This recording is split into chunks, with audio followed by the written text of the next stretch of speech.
ദൈവത്തിൻ്റെ അതിപരിശുദ്ധമായ നാമം വാഴ്ത്തപ്പെടുമാറാകട്ടെ. ഇന്നത്തെ ബൈബിൾ വായനാ ഭാഗം സങ്കീർത്തനങ്ങൾ 31:19. നിന്റെ ഭക്തന്മാർക്ക് വേണ്ടി നീ സംഗ്രഹിച്ചതും നിന്നിൽ ആശ്രയിക്കുന്നവർക്ക് വേണ്ടി മനുഷ്യപുത്രന്മാർ കാണുകെ നീ പ്രവർത്തിച്ചതുമായ നിന്റെ നന്മ എത്ര വലിയതാകുന്നു. ക്രിസ്തുയേശുവിലേവർക്കും സ്നേഹവന്ദനം. യഹോവേ, ഞാൻ നിന്നെ ശരണം പ്രാപിക്കുന്നു. ഞാൻ ഒരു നാളും ലജ്ജിച്ചു പോകരുതേ.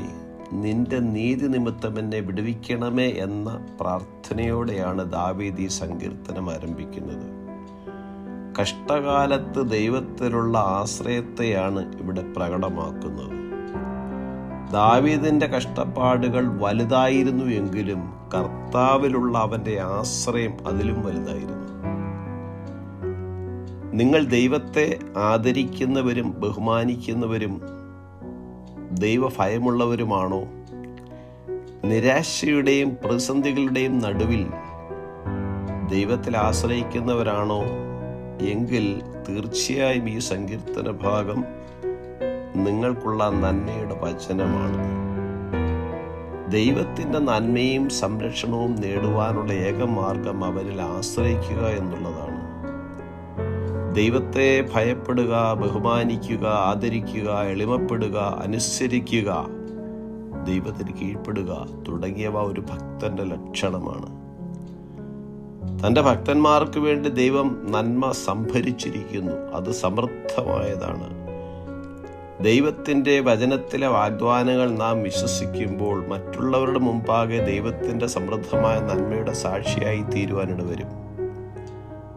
കഷ്ടതയിലൂടെയും നിരാശയിലൂടെയും ഇപ്പോൾ കടന്നു പോകുന്ന പ്രിയ ദൈവവേദലേ, ഒരു ഭക്തന് ദൈവം വാഗ്ദാനം ചെയ്തിട്ടുള്ളതെല്ലാം താങ്കൾക്കും ലഭിക്കും. തൻ്റെ ഏകജാതനായ പുത്രനായ യേശുക്രിസ്തുവിലൂടെ ദൈവം രക്ഷയൊരുക്കിയിരിക്കുന്നു. ജഡിക മനുഷ്യർക്ക് കാണുവാനും അറിയുവാനും കഴിയാത്ത തരത്തിൽ ഒരു വിശ്വാസിയുടെ ജീവിതം അത്ഭുതങ്ങളാൽ നിറഞ്ഞിരിക്കുന്നു. അത് സുരക്ഷിതമാണ്, നഷ്ടപ്പെടാത്തതാണ്. ലോകത്തിന് സാക്ഷ്യം വരത്തക്ക നിലവാരത്തിൽ വിശ്വാസ ജീവിതം പുലർത്തിക്കൊണ്ട് ദൈവത്തിന് നന്മ പരസ്യമായി പ്രസ്താവിക്കേണ്ട ഉത്തരവാദിത്വം ദൈവമക്കൾക്കുണ്ട്.